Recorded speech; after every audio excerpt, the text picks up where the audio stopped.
अस्सलामुअलैकुम मोहम्मद सिंह मिठू बाबा आला मौजू बिन अखरनि ते बैटबाज़ी ईद जे पुरमुसरत ख़ुशीअ जे मौक़े ते बिन अखरनि ते चटाभेटी 1000 बैट अल्लाह जे नाले सां बैट चटाभेटी शुरू करियां थो जेको रहमान रहीम क़ादिर करीम सत्तार गफ़ार वॾो महिरबान आहे। हे ये हेतिरा हेॾा वॾा घणा कर्म कई कर वास्ते हुज़ूर सल्लल्लाहु अलैहि वसल्लम जिन जे मोहम्मद सिद्दीक़ मिठू अरबाब जा सभु कम आसान थियनि सवला कर सवलायूं ख़ुशहार हर लम्हे मीमो हे मोहबती मिड़ई हिकिड़े हंधि हुजनि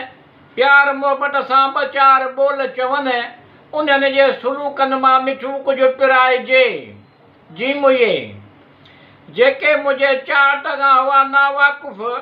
पोइ मुंहिंजी चाट जी मज़ाक उठारींदा अॼु अलफ़ हुजे अॼु मिठू ईद जी राति आहे मिलियल जुलियल कैफ़ियत आहे। हे ये ही सदनगा आहे रिवायत मिठू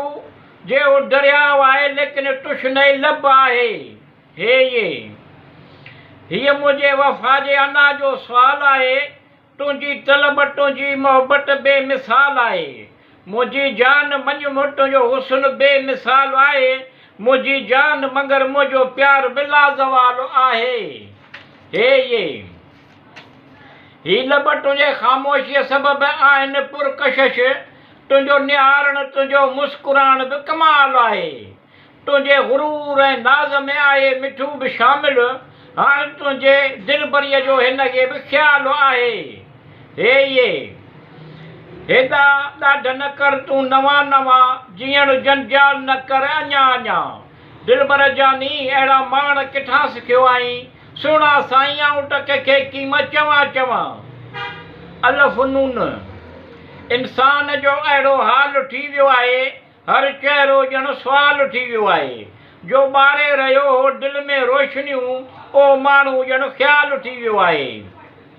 हे ये हीअ मुड साईं कहिड़ी आहे रात छा थींदी आहे मौसम कहिड़ी आहे गुलस्तान में गुल फुल कीअं टिड़नि पिया वण टिण लुॾनि पिया हवा कहिड़ी आहे। हे ये ही तुंहिंजा वॾा वड़ा आहिनि तूं हली आहीं असां सुहिणा तुंहिंजूं ॻाल्हियूं वेठे ॻायूं हाणे त ईद जूं ॿीणियूं ख़ुशियूं मल्हायूं वाह नून।